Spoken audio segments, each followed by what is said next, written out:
Bonjour, je suis content de vous retrouver. Aujourd'hui, on parle d'articulation et vous le savez, les conseils que je vous donne aujourd'hui ne remplacent pas ceux d'un professionnel de la santé. Je vous invite d'ailleurs à en consulter un.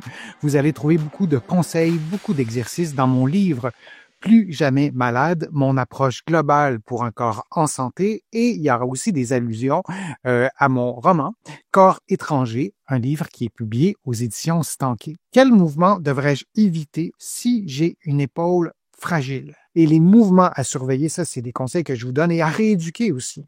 Les mouvements au-dessus de la tête. Si vous lancez une balle, si vous jouez au tennis, vous faites un service, le mouvement du service au tennis, c'est un mouvement qui est à éviter. Parfois, si on a une épaule qui est très instable, on a besoin de traitement, on a besoin d'évaluation, mais ce sont aussi des mouvements à rééduquer lorsqu'on fait un mouvement.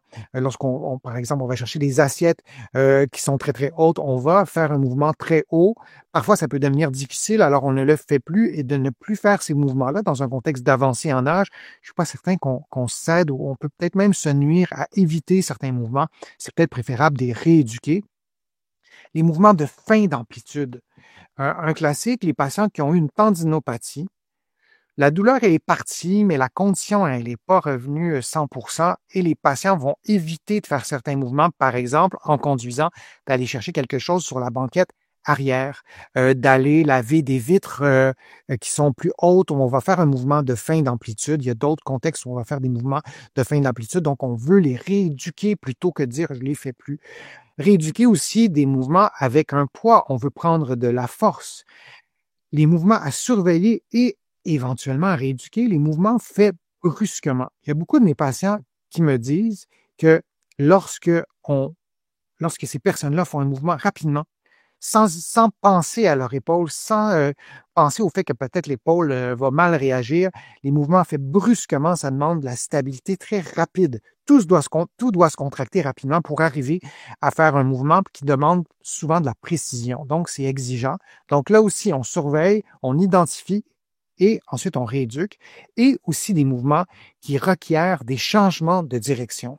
Si vous, pour une raison ou pour une autre, vous avez quelque chose dans la main et vous changez de direction en faisant le mouvement parce que vous dansez, par exemple, et parfois c'est le changement de direction répété qui fera en sorte que ça réveillera de la douleur. Si vous avez un objet dans la main et vous faites un mouvement rapide, l'objet bouge au niveau de la main, mais il y a un effet, c'est le cas de le dire, il y a un bras de levier, il y a un effet aussi qui est différent dans l'épaule, qui est parfois plus stressant et qui demande parfois d'avoir des muscles qui sont rapides, qui sont actifs, qui sont réactifs, qui sont réveillés, qui peuvent se co-contracter, peuvent se contracter ensemble pour bien stabiliser l'épaule, pour garder l'humérus, la clavicule, l'omoplate dans une configuration qui est correcte pour l'épaule et qui n'est pas source de douleur ou de blessure. Alors, c'est la plupart des catégories de mouvements qu'on doit surveiller et ensuite rééduquer plutôt que de se dire, ben, on les fera pas parce que ça fait mal. À surveiller les douleurs persistantes. C'est pas normal d'avoir une douleur qui persiste à l'épaule, même si c'est dans certains mouvements. On peut avoir une douleur qui persiste aussi la nuit quand on est couché sur son épaule parce que notre bras est dans une configuration extrême. On dort, on bouge peut-être pas tant que ça, on va être dans la même position pendant 6 heures, 5 heures, et ça peut stresser l'épaule aussi. Donc, les douleurs qui sont persistantes, je vous donnais l'exemple du sommeil, mais évidemment, ça peut être le jour, on surveille.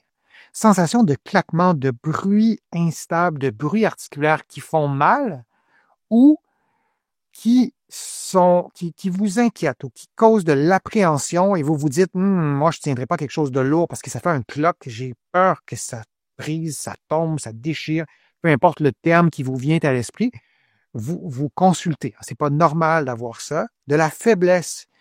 Disons que vous avez une épaule, un bras qui est assez fort, qui est aussi fort que l'autre, disons, mais dans certains mouvements.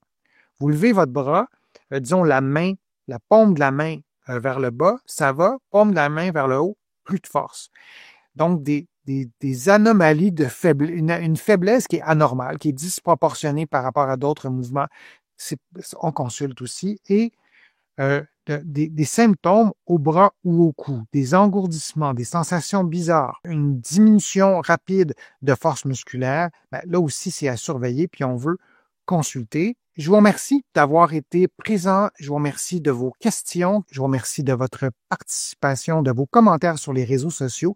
Je vous lis tous. J'essaie de répondre à un maximum de commentaires, mais je me sers de vos questions, entre autres, pour amorcer de nouveaux contenus sur ma chaîne. Merci aussi de vos contributions. Vous le savez, sans elles, je ne pourrais pas vous produire autant de nouveaux contenus. Vous allez trouver beaucoup d'informations dans mes livres qui sont disponibles ici au Québec, en librairie et sur le web. Mes livres sont aussi disponibles de l'autre côté de l'Atlantique, notamment mon livre Plus jamais malade. Il y en a d'autres, il y en a sur la marche, il y en a sur les problèmes de dos, etc. Donc, ça me fait plaisir de lire aussi vos commentaires sur mes livres. Merci encore de votre présence. Je suis Denis Fortier. Je vous dis à une prochaine vidéo, à une prochaine fois. À bientôt.